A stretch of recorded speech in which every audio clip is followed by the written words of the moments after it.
شاندەیەکی لەسەر ناوی نوونەرتیا پارتیەکێتیا دەموقرات پێدێ لە باشووری کوردستان مەسەردانی عەلاقاتی گشتی یەکێتی نیشتیمانی کوردستان کرد بۆنەیە پیرۆزکردنا کۆنگرێ چارەمین یەکێتی نیشتیمانی کوردستان و ئەنجامێن داوی یەکوش کۆنگرێ وان دەرکەتن براستی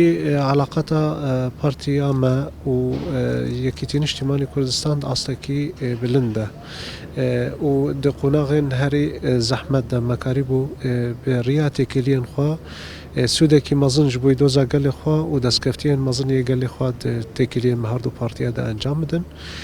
Duê çarçovê de giringiya têkiliyên me wî yekîtî niştîmanî Kurdistan her wiha di qonaxa şerê Daişê de bi taybet û di têkiliyên me navdewletî wekî îştîrakiya duelî duê çarçovê de me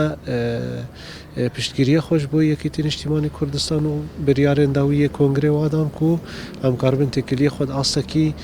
bilindtir de em birêve bibin her wiha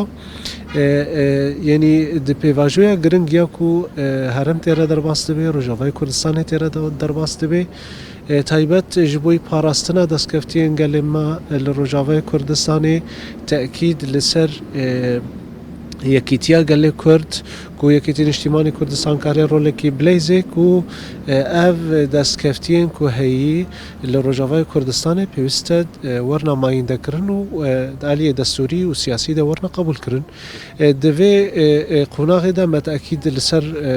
ku em têkiliyê xwe xurtir bikin her wiha rewşa Sûriyeyê rewşa Iraqê û rewşa giştî Kurdistanê